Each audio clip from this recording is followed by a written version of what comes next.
One easy way to help secure any internet or any account at all is to switch on two-factor authentication or multi-factor authentication. This means that after you've typed in your password, it's going to ask you to share some other information. This could be through an app on your phone or a message with a code, alpha, numerical, or just numbers, again on your phone, but it's another level that you can set up for security. Question is, how do you do that? Well, here I am in Zoom and they've recently added in two-factor authentication, and you can see mine is currently turned off, so let's together switch it on. Hi, I'm Michelle, a computer coach, here sharing tips and tricks for your everyday software to make life that little bit easier, or in this case a bit more secure. So I've already signed into the website zoom.com or zoom.us and signed into the account. If you haven't seen the previous video, I will share that hopefully in the iCard up here. I've signed in and gone into the profile, scroll down till you see sign in, and then underneath the password you've got two-factor authentication.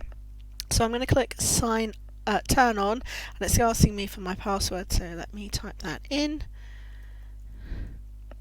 and click next.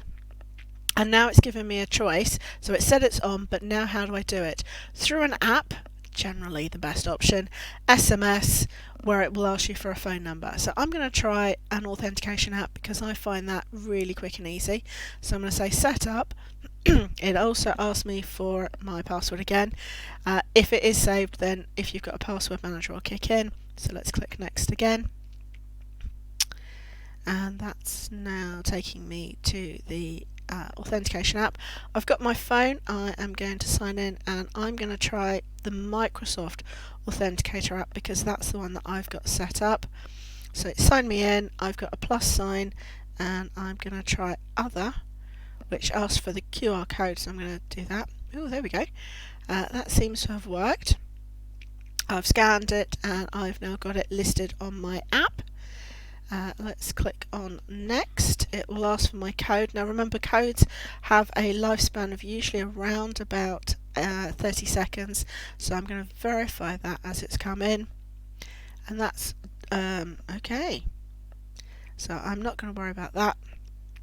And I'm going to click download just in case, and I'm going to click done, and that's all done for me. So next time that I am asked to sign in to my Zoom account, what it will do is I will enter my email address, my password, and then I'll be asked for the secure codes on my app to type in a second method to confirm that I am who I am and securely sign me in.